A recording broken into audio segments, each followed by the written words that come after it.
এর কারণে কোনো আওলাদরে মা বাপ হলে মাল্লউন হইন বা আল্লাহ ঠাঠা ফড়ক গজব ফড়ক আল্লাহ তোরে নেক গিয়া তোরে ধ্বংস করিলাও। বর্তমান সময় কিছু কিছু বাইন দে যে এক মুসলমানে আর এক মুসলমানরে মালাউন খাফির শব্দ ব্যবহার করেন। এক মুসলমানে আর এক মুসলমানরে গালি দেন মালাউন কাফির বেঈমান। হদিস শরীফ গেছে এই মতো গালি তোমার খাসাত যাইব, হৌ মানুষের খাসাত যাইব যারে গালি দেব হইছে। গালিয়ে গিয়া দেখবো এই মানুষ মালাউন নাই, মলউন নাই, কাফির নাই, বেঈমান নাই, তখন এই গালিটা তোমার গেছে আইব।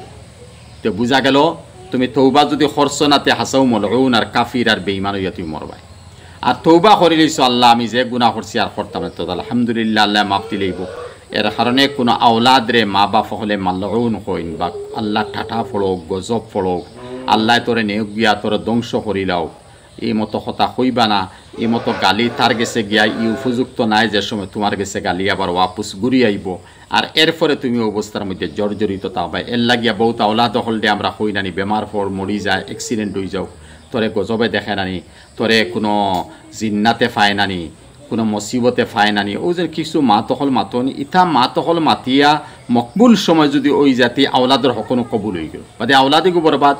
আর তুমি ডাক্তার আর কবিরাজ দেখাইতে দেখাইতে আরে আল্লাহর গেছে তুমি মলউন আর বেঈমান আর তুমি মানে বেমার হইতো অ্যাক্সিডেন্ট হইতো হইয়া তৈ দিছো। এখন তুমি ডাক্তার কবিরাজ আর আল্লাহর গেছে হইয়া কিতা করবাই? তুমি তো আগে বদুয়া দিলেইছো। এর লাগে মা বাপ হল কন্ট্রোল তাহকা আর নজওয়ান হল কিছু কন্ট্রোলে সরবা খেয়ে মলউন আর বেঈমান হইবা।